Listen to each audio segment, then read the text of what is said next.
Today I want to dive into the most comfortable badminton shoes. And I bet you've all been waiting for this.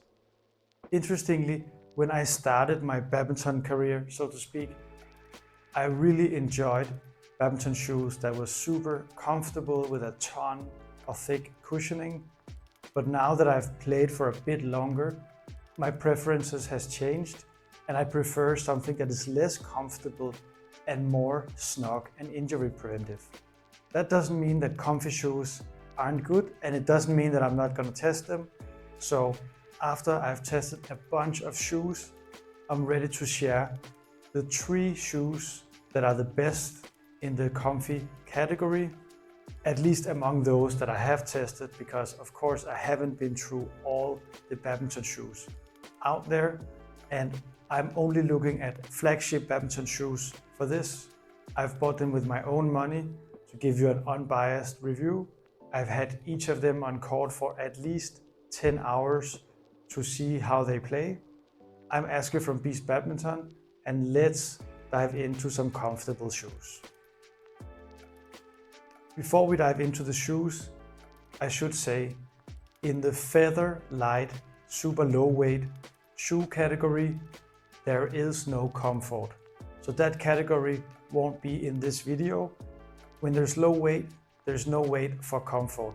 So that one's out the door, and we'll move straight on to the all-around category that blends low weight or somewhat low weight with support. So these shoes kind of fall in the middle in terms of the weight scale and how comfortable they are. And there's a huge difference. In this category, we have the popular Yonex 65 Z3 that Victor Axelsen and many other players like to play in. That one didn't make the cut though, since it's actually not that comfortable compared to many other top tier shoes, but I'm mentioning it as a reference point to give you a sense of what kind of shoe I'm looking at in the all-around category. And for me, the Leaning Blade Max is easily the most comfortable shoe I've come across in 2024. It's not the most comfortable shoe out there, but in the all-around category where the brands are trying to blend keeping somewhat of a low weight with a bunch of cushioning, this guy wins, and it's not even close. Interestingly, it doesn't have a crazy toe box cushioning, because Leaning seems to have this system where they use a 3 millimeter longer shoe on every size, which means that they can put less cushioning in the toe box, which keeps a lower weight and feels lighter on court. Interestingly, it doesn't change the fit or the size, and it works quite well, and it just gives that tiny bit of room for your toes to move forward if you're late to the shuttle during a lunge or whatnot, without having to bump against the very front of the shoe. If you have mediocre footwork like me, you know that can be painful. It's also crazy comfortable in the sides and the heel area. In fact, it's far too comfortable for me. The midsole and the comfort underneath your feet is great, and I didn't feel much fatigue, if at all, while I was playing in the Blade Max from Leaning.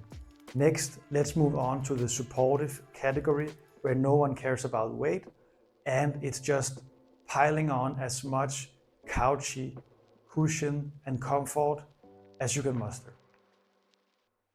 Now, in the supportive category, I previously had the Victor P92 3rd generation, and this is represented in terms of design and colors by their 55th anniversary edition. But I checked with Victor customer service, and they said it's exactly the same model as the original P92 3rd generation. It's just the colors that are different.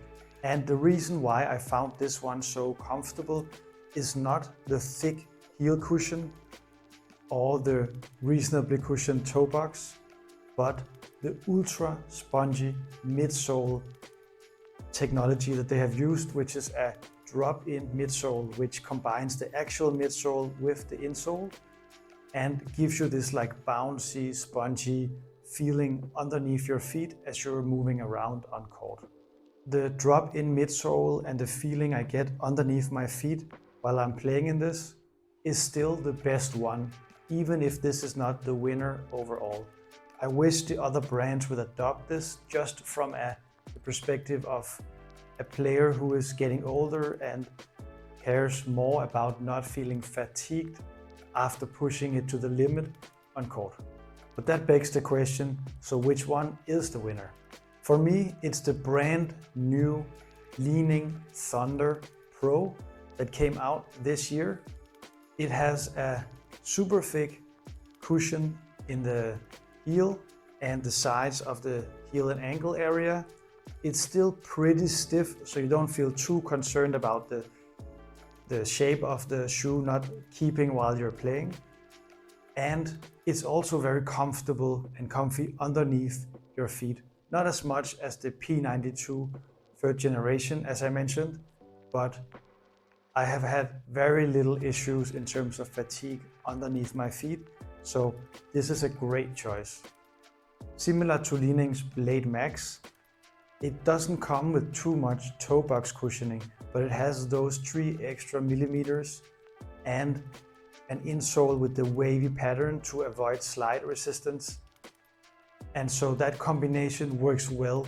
For me, this is the most cushioned and comfortable shoe, considering like all around from the toe box to the heel, underneath your feet, in terms of the tongue and the upper sides.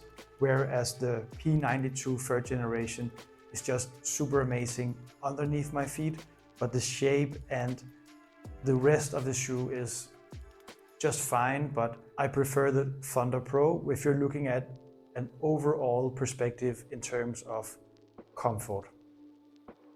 Have you tried any of these shoes? Leave a comment below and tell me which one you're most interested in. As usual, there is in-depth reviews for each of these shoes, so you can check out which one you're more interested in. And for the Thunder Pro, it's dropping soon. There's also more guides and comparisons and ratings on the blog. I'm Aske from Badminton, and I'll see you on court.